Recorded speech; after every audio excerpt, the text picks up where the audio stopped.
Welcome back, dear viewers. Today, we reunite for another gripping video on our channel. In this episode, we'll delve into a detailed analysis of a significant aviation incident, the crash of UTAGE Flight 141. Together, we'll meticulously examine the critical events surrounding this tragic aviation disaster. Through careful research and empathy, we aim to shed light on the factors that contributed to this devastating event and draw valuable lessons for aviation safety. As we embark on this critical exploration, let us remember and honor the lives affected by the crash of UTAGE Flight 141. Our quest for understanding and improvement is driven by their memory. Thank you for joining us on this important journey. Your presence and engagement are deeply appreciated. From the 1960s to the 1990s, air travel between the Francophone countries of West and Central Africa relied heavily on Air Afrique, a cooperative airline jointly established by several governments in the region. However, by 2002, Air Afrique faced financial difficulties and ceased operations, leaving a significant void in the region's air travel network. This presented a pressing question: how could travelers efficiently and affordably fly between different cities within West Africa? One of the disrupted routes connected Conakry, the capital of Guinea, to Cotonou, the largest city in Benin. With the absence of Air Afrique service, passengers were forced to take inconvenient and costly connecting flights through Paris. This situation prompted the emergence of several small airlines determined to fill the void left by Air Afrique. One such airline was Union de Transports Aériens de Guinée, known as UTAGE, or simply UTA, although it should not be confused with the defunct French airline with the same name. Originally based in Sierra Leone and later in Guinea, UTA operated regional flights using a pair of aging turboprop planes from Eastern Europe. Interestingly, the airline was owned and managed by members of the Lebanese diaspora in the region. The owners faced their own travel challenges when Lebanon's national carrier, Middle East Airlines, ceased flights to West Africa. Recognizing an opportunity to address this inconvenience and capitalize on the demand for air travel, UTA's management devised a plan to kill two birds with one stone. They aimed to acquire a jet and offer flights from Conakry to Beirut, Lebanon, with a stop in Cotonou along the way. In June 2003, UTA purchased an ancient Boeing 727 and leased a flight crew from another airline. With this new venture, UTA set out to operate weekly flights connecting Conakry, Cotonou, and Beirut. However, the success of their ambitious plan was yet to be seen. The first time UTA's newly acquired Boeing 727 landed in Beirut, the Lebanese authorities became suspicious and decided to inspect the aircraft at the gate. Their suspicions were validated when they discovered discrepancies among the minimum equipment list, the air operator certificate, and the equipment checklists, which all belonged to different airlines, none of which were UTA. Moreover, the plane lacked insurance and documents related to the lease contract. Inspectors also identified 8 mechanical problems, any one of which would have rendered the plane unfit for takeoff. Lebanon ordered UTA to address these issues before the aircraft could be cleared to leave Beirut. After more than a month in the custody of Lebanese authorities, the plane was permitted to depart on August 22, but only under the condition that it be taken to a boneyard in the United Arab Emirates. During this time, UTA managed to resolve the situation by obtaining another Boeing 727. This particular aircraft had previously been operated by American Airlines from 1977 until its retirement in 2001 when it was sent to long-term storage in Victorville, California. After being acquired by Wells Fargo Bank, it was subsequently sold to the Financial Advisory Group, FAG, a company nominally based in the U.S. Virgin Islands, but operating mostly out of an office in the UAE. FAG specialized in acquiring old airliners and leasing them to airlines in developing nations. In January 2003, FAG leased the Boeing 727 to Ariana Afghan Airlines, Afghanistan's national airline, but the deal fell through sometime within the following months. As a result, FAG then leased the plane to Alpha and Omega Airways, an airline in Swaziland. Alpha and Omega Airways subleased the aircraft to UTA, portraying themselves as the owners, although the actual contract was signed by an FAG employee. According to the agreement, FAG was responsible for providing the flight crew and maintenance base, while UTA would handle line maintenance, operating costs, crew salaries, and documentation upkeep. This complex arrangement paved the way for UTA to begin its Conakry-Cotonou-Beirut flights as planned. Under the terms of the complex lease contract with Alpha and Omega Airways, UTA resumed its weekly flights from Conakry to Beirut via Cotonou and later extended the route to include Dubai. Despite having only one qualified 727 flight crew, UTA persisted in operating all the 727 flights, often disregarding duty time limits. Over time, UTA replaced its flight crew twice for reasons that have not been fully explained. The third crew, hired on December 8, consisted of 3 experienced Libyan pilots, including Captain Najib al-Barouni, who had an impressive flying record with over 11,000 total flying hours, 8,000 of which were on the Boeing 727. The first officer and flight engineer were also seasoned professionals. They teamed up with the same 4 flight attendants on each trip. The weekly flight routine took the crew from Conakry to Cotonou, then to Kufra Airport in the Libyan Sahara to refuel, followed by flights to Beirut and Dubai, before returning on the same route. During each stop in Beirut, Lebanese authorities conducted inspections, often producing lists of maintenance items that needed addressing before the plane's departure, and UTA always complied. Remarkably, the recorded maintenance performed on the aircraft was limited to these inspections in Beirut, with no additional maintenance activities documented by UTA. This raised serious concerns about the airline's approach to safety and maintenance standards. Despite this lack of proper maintenance records, UTA continued operating the Boeing 727, shuttling passengers between West Africa and the Middle East on a regular basis. On that Christmas Day in Cotonou, chaos ensued at the airport as dozens of passengers clamored to secure last-minute flights to Lebanon to be with their families for the holiday. Adding to the confusion, boarding passes issued at the check-in stands lacked passengers' names, and strangely, names were not required to pass through the security checkpoint. This oversight allowed opportunistic passengers to exploit the situation.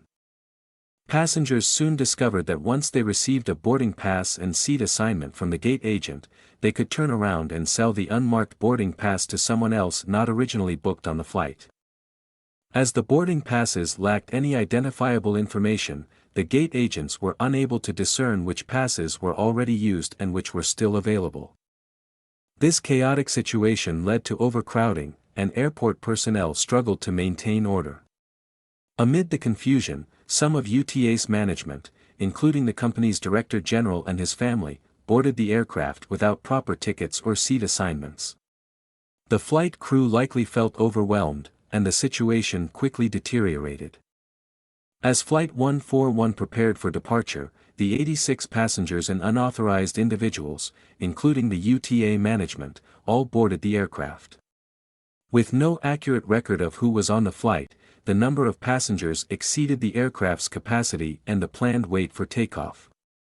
Despite the chaotic conditions and evident safety risks, the crew proceeded with the flight from Cotonou to Beirut and Dubai, unaware of the full extent of the overloading situation.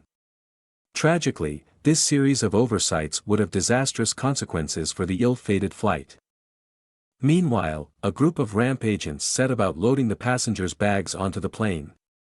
At this point on a normal flight, the pilots would expect to receive a weight and balance sheet listing the number of passengers, the total number of checked bags and carry-ons, and the estimated weight and distribution of these bags.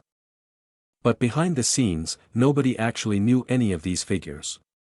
The cockpit voice recording begins some 30 minutes before the time of departure, and right off the bat, the pilots can be heard discussing the loading of the airplane. Poor audio quality made some lines only partially intelligible, but others came through loud and clear. "The sheets they gave us don't have the load," said the first officer.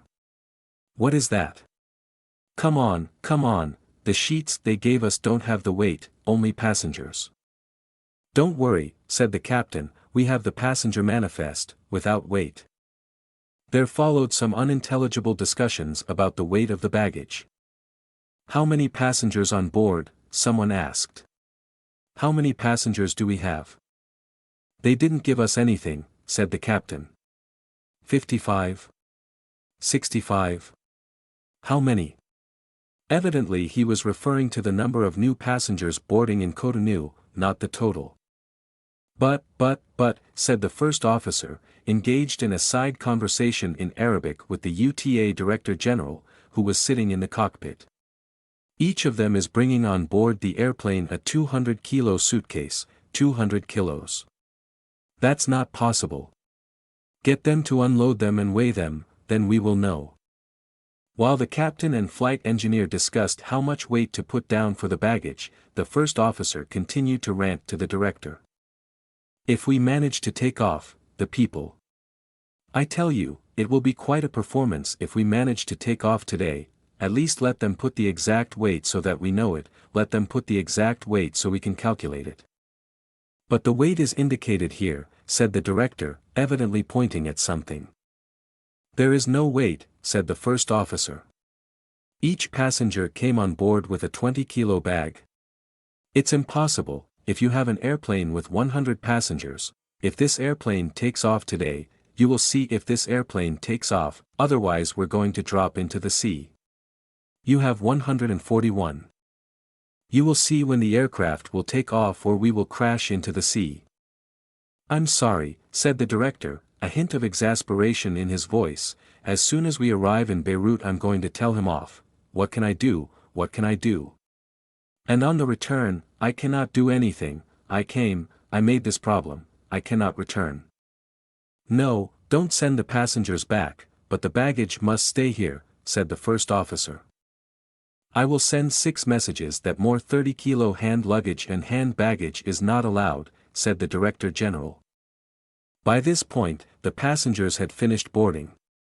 It was hard to say how many there were exactly, but it was apparently more than the number of seats.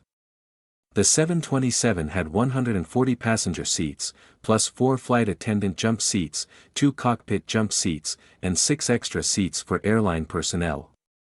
Every one of them had been filled, and then some. Both cockpit jump seats were occupied by airline executives, who had been displaced from their designated seats in the cabin due to the number of passengers.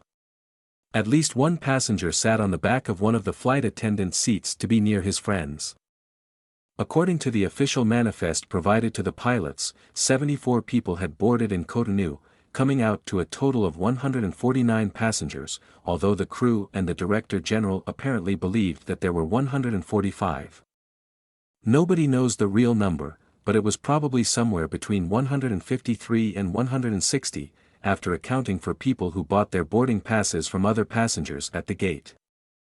The weight of baggage was equally mysterious. The pilots were given a load sheet that specified the number of bags, but no information, or contradictory information, about their weight. The crew knew there must be many overweight bags due to the number of Christmas gifts in the passengers' luggage, but nobody had checked. Using the airline's average bag weight of 35 kilograms would have produced a total weight of 4,675 kilos, but this was highly unrealistic, not just because many of the bags were probably heavier than average, but because the number of bags was itself unreliable. No bags had been recorded on the manifest for any of the passengers who disembarked in Cotonou, even though upon their arrival the baggage handlers removed 10 bags belonging to these passengers. Who was to say how many bags the newly boarded passengers actually brought, let alone how much they weighed? The crew also couldn't be sure how that load was distributed. In the absence of information suggesting otherwise, they assumed it was distributed correctly. But the baggage handlers actually had no formal training in aircraft loading, and they had put a disproportionately large number of heavy bags into the forward baggage compartment. This was a problem because the pilots must know the real weight distribution in order to correctly set the stabilizer for takeoff. Before every flight, the pilots adjust the stabilizer trim, which determines the pitch angle at which the plane is stable, in order to help it get off the ground. How much nose-up stabilizer trim to apply before takeoff depends on the location of the plane's center of gravity. The center of gravity, or CG, is the point where the plane would be perfectly balanced if you held it up on your fingertip. The location of the CG is expressed in terms of its position aftwards along the mean aerodynamic chord, or the average width of the lifting surface. With a proper distribution of baggage, the center of gravity would have been located at 19% Mach, and this was the position that the pilots used for their calculations. But in reality, the uneven weight distribution had shifted the CG forward to 14% Mach. Therefore, while the pilots had calculated that they would need 6.75 units of nose-up stabilizer trim to take off, they actually needed 7.75 units, because the front-heavy aircraft had an increased desire to pitch down. Adding to the list of critical oversights, the airplane was significantly exceeding its maximum rated takeoff weight. Its actual weight was approximately 85.5 metric tons, a staggering 4.8 tons over the maximum takeoff weight for a Boeing 727-200. The pilots had calculated their weight based on the information provided, arriving at a value of 78 tons, which seemed to be within acceptable limits. However, they harbored doubts about this figure, evident in their selection of 137 knots for the rotation speed during takeoff.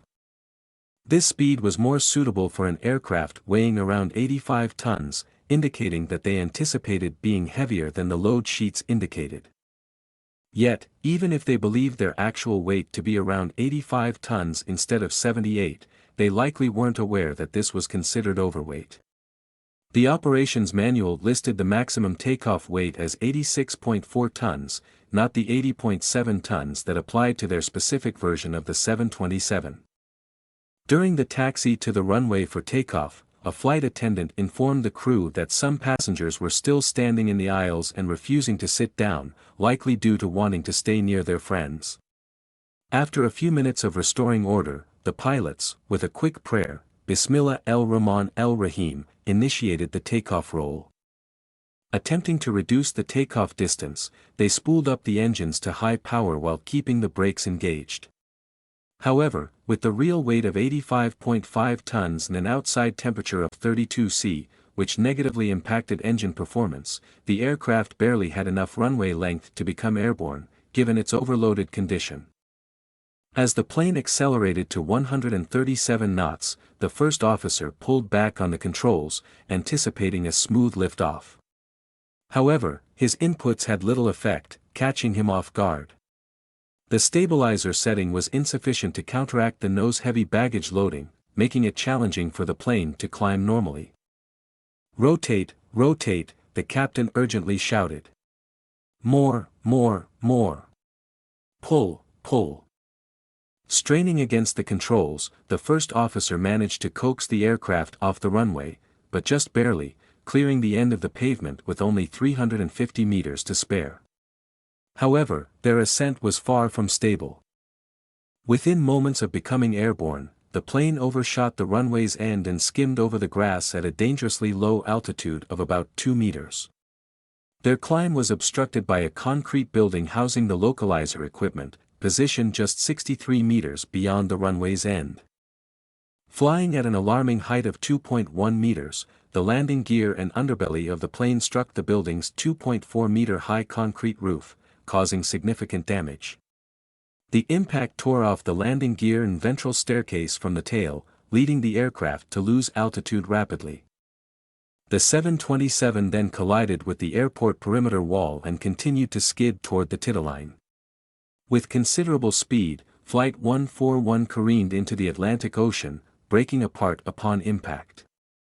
The tail section separated, and the cockpit was torn away, resembling a snapped pencil tip. Meanwhile, the main fuselage flipped upside down and ultimately settled on the shallow sea bottom, with the floor protruding through the gentle waves. Inside the plane, chaos ensued as the impact threw many passengers in every direction. The lack of seat belts worn by some resulted in their bodies colliding with the cabin's interior. But the real terror came as the aircraft plunged into the sea. A sudden, overwhelming rush of water inundated the cabin, catching those hanging from the ceiling off guard, leaving them helpless to undo their seat belts in time. For some, the crash itself proved fatal, but the majority faced a horrifying struggle against drowning as the salty seawater filled the inverted plane. Trapped and disoriented, they desperately searched for an exit that eluded them in the darkness. Amidst the tragedy, there were a few fortunate souls seated near breaks in the fuselage who managed to find a path to safety by swimming upwards. Among them were the cockpit occupants. Regrettably, the first officer lost his life instantly upon impact, while the captain, flight engineer, and the two UTA executives who had been riding in the jump seat somehow made it out alive and swam to the beach. As news of the crash spread, an ever-growing crowd of onlookers converged on the scene. Both beachgoers and nearby residents rushed to the site, witnessing the horrific aftermath. With the arrival of emergency services, the sheer number of people present created a logistical nightmare, hindering access and making it challenging to identify those in need of medical attention. Some survivors had already wandered off, while others had been taken to hospitals by caring individuals. Tragically, lifeless bodies were scattered along the shore, exposed and unattended. The chaos persisted for hours as rescuers worked tirelessly to bring the situation under control and offer aid to those in need. The impact of the crash and the subsequent disaster had left an indelible mark on the lives of countless individuals. The aftermath of the tragedy was marked by confusion and the grim task of body recovery. As recovery crews combed the crash site, it became apparent that there were more people on the ill-fated flight than had been officially accounted for. A total of 141 bodies were found, and shockingly, only 22 people survived. This meant that the number of passengers aboard the flight had to be at least 153, subtracting the 10 crew members from the total occupants of 163, which didn't align with the 140 available passenger seats, the 145 figure discussed by the pilots, or the total of 149 listed on the manifest. The confusion deepened and it was discovered that there were 7 individuals who were apparently meant to be on the flight according to the records but had been reported as missing. However, DNA tests showed that none of these 7 individuals could be matched with the 12 remaining unidentified bodies. This discrepancy raised the possibility that there could be up to 7 additional bodies that were not recovered, potentially increasing the death toll to 148 and raising the total number of passengers to 160. Despite extensive efforts, no more bodies were found, and the mystery of the missing passengers remained unresolved. Investigators considered the theory that some of the unidentified bodies might have belonged to beachgoers who were struck by the plane during the crash, but this was deemed unlikely due to the lack of reports of missing Cotonou residents. Instead, it seemed more probable that there had indeed been more passengers on the plane than initially accounted for, and that the last 7 bodies had been swept out to sea or buried in the sand, never to be found. The uncertainty surrounding the final passenger count and the unexplained discrepancy added to the tragedy's complexity and the lingering questions for the survivors and the bereaved families. The crash shook Benin to its core, marking the nation's deadliest aviation disaster and its inaugural major air accident. Lacking the requisite expertise for such a complex investigation, Beninese authorities made a prudent decision and sought assistance from foreign experts, specifically, the French BEA, renowned as one of the world's leading accident investigation agencies. While the seasoned French investigators were accustomed to probing crashes resulting from intricate chains of subtle factors that had evaded fairly robust safety measures, they encountered a different reality in Africa. The investigation by the BEA, French Bureau of Inquiry and Analysis for Civil Aviation Safety, revealed the extent of the challenges they faced in acquiring reliable information about UTAGE operations. The airline's record-keeping was virtually non-existent, making it difficult to piece together crucial details of its flights and crew activities. Extracting testimony from those involved was a painstaking process, as witnesses were reluctant to cooperate, and getting accurate information was like pulling teeth. The BEA encountered significant difficulties in obtaining records of the exact flying hours logged by the pilots. Instead, they had to rely on reconstructing the pilots' activities by directly asking them about the flights they had undertaken. This was the only way to determine that the pilots had frequently exceeded the legally imposed 9-hour flying time limits set by Guinean aviation regulations. However, this was just the beginning of a larger and disturbing pattern. The investigation revealed the existence of numerous operational irregularities within UTA. The airline had been cutting corners and ignoring safety regulations, leading to a shocking lack of compliance with standard operating procedures. There were serious deficiencies in maintenance practices, pilot duty hour management, and passenger manifest accuracy.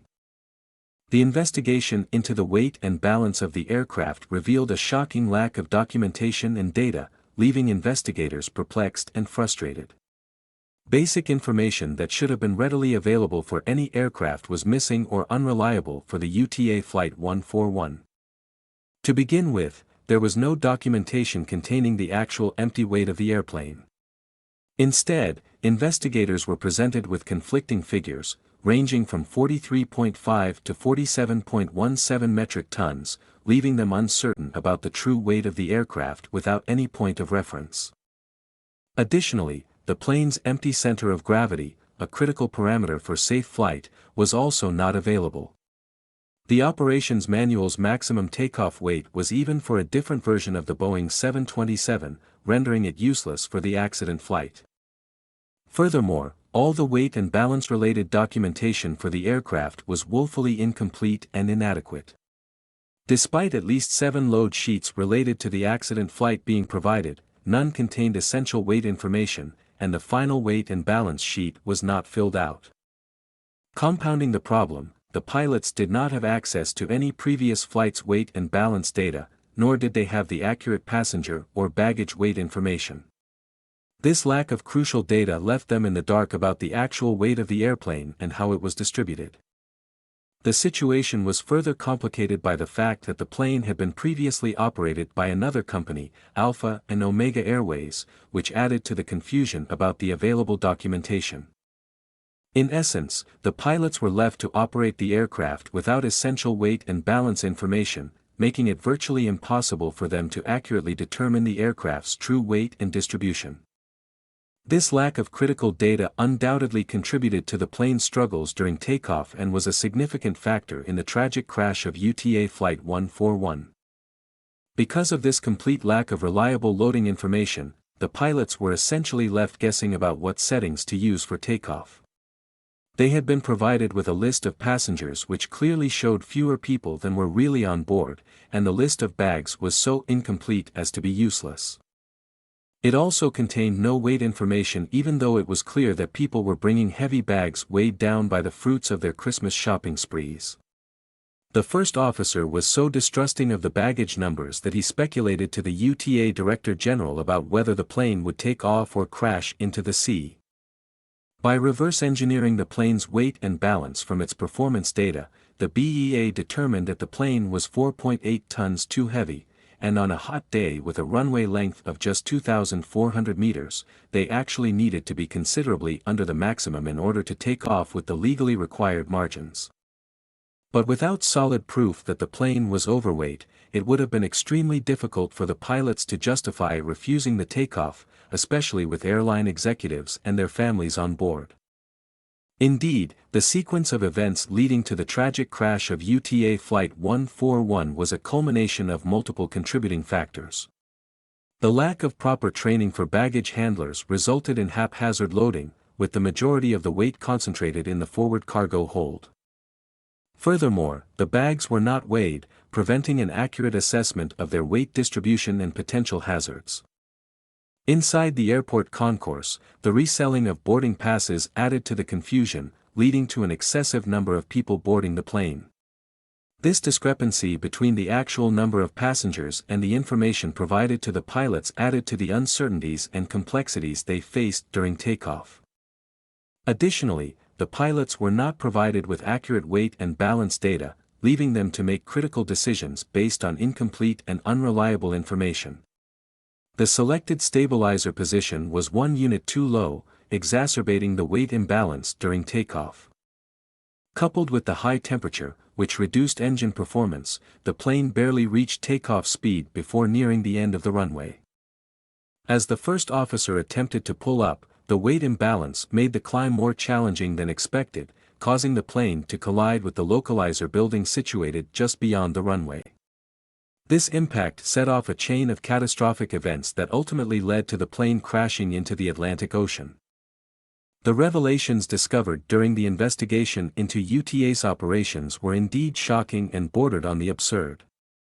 The airline's management structure was dominated by members of a Lebanese family who lacked any technical aviation knowledge. The chief pilot, responsible for quality control, had never flown a Boeing 727. UTAGE's assets were minimal, consisting of a small office within a Conakry-based travel agency building, a rented check-in desk, and 2 shipping containers used for storing paperwork and mineral water at Conakry Airport. Crucial aspects of a professional airline's operations were either non-existent or severely flawed.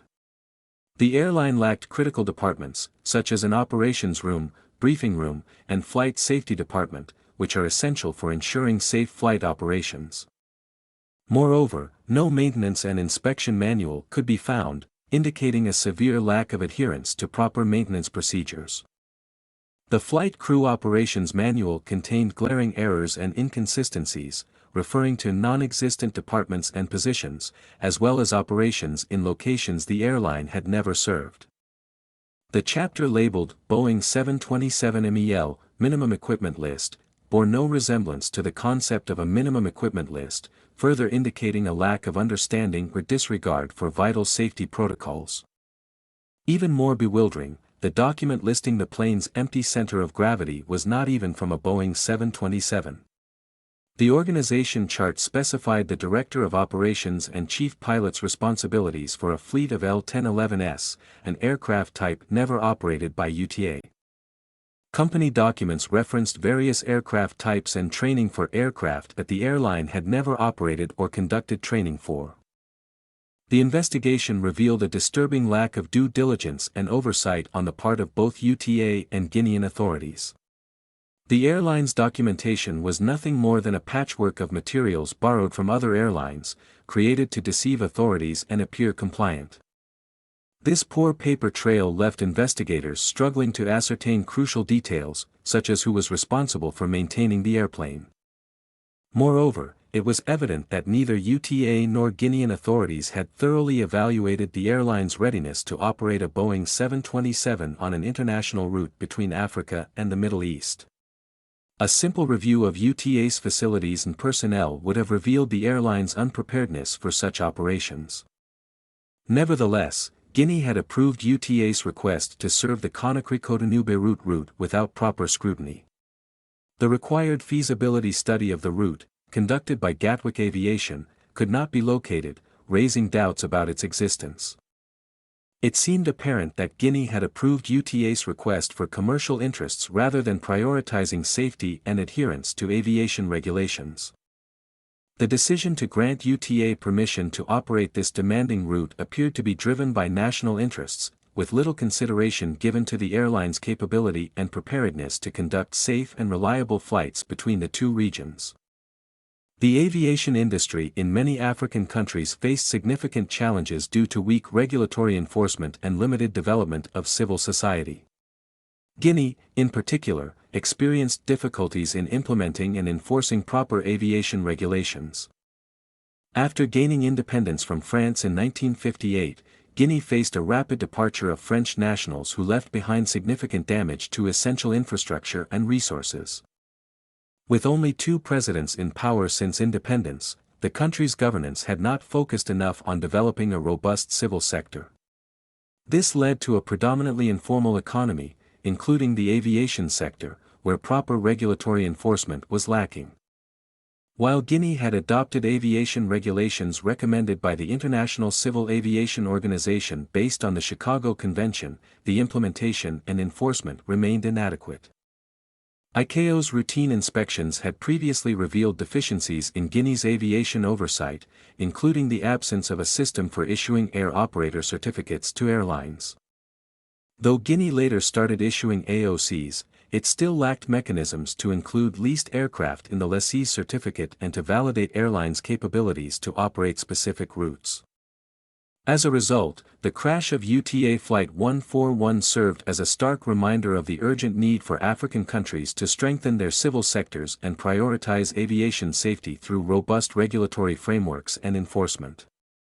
By addressing these challenges and enhancing aviation safety measures, African countries could ensure the well-being of passengers and foster a more reliable and secure aviation industry.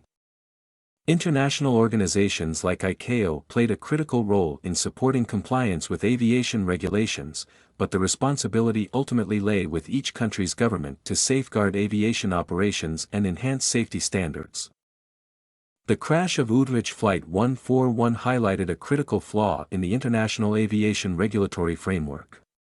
While Guinea's membership in ICAO and the certification of UTA by Guinean authorities satisfied the requirements for Benin and Lebanon to grant access to UTA flights, there was no effective way for these countries to independently verify Guinea's compliance with safety standards. According to the Chicago Convention, each country holds the responsibility for ensuring the safety of airlines and aircraft registered within its borders. ICAO's role is to assess whether states are adhering to the Convention's guidelines. However, the results of these evaluations are not readily accessible to other nations that need to decide whether to permit air traffic from a particular state into their airspace. A level of trust existed among nations that presumed ratification of the Convention meant compliance. Yet, countries like Benin and Lebanon lacked the capability to conduct such evaluations independently. Investigators emphasized the urgent need for ICAO to take a more proactive role in assisting non-compliant states in establishing robust aviation safety systems.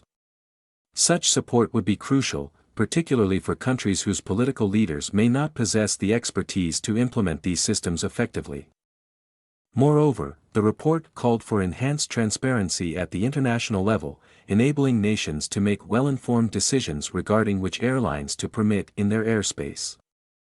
The BEA's final report delivered a critical message to Guinean authorities, urging the urgent establishment of a robust civil aviation system with strong regulatory accountability and regular inspections. However, the lack of existing organizations to receive specific recommendations posed a challenge.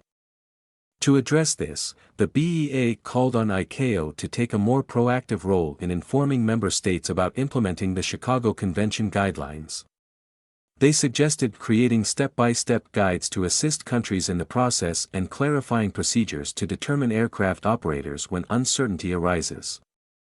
Additionally, the report emphasized the importance of incorporating automatic weight and center of gravity detection devices in the design of new aircraft. For older planes, the BEA recommended a gradual retrofitting process to enhance safety measures. These proposals aimed to prevent the risks associated with inaccurate weight calculations and improve overall aviation safety. Regarding accountability, a Lebanese court handed down a 20-year prison sentence to Captain Najib al-Barouni for negligence related to the accident. Similarly, Imad Saba, the plane's owner, and 3 UTA officials, including Darwish Kazem, Ahmed Kazem, and Mohammed Kazem, faced the same sentencing. Unfortunately, Captain Najib al-Barouni had returned to Libya and remained unapprehended. The court also ordered the 5 individuals to pay $930,000 to the families of the victims, many of whom were Lebanese, in recognition of their loss and suffering.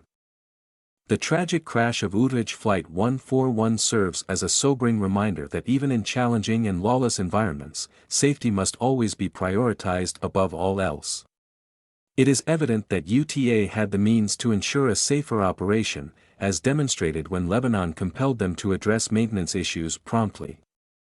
However, this highlights the need for airlines to take proactive safety measures independently, rather than waiting for external pressures to force compliance.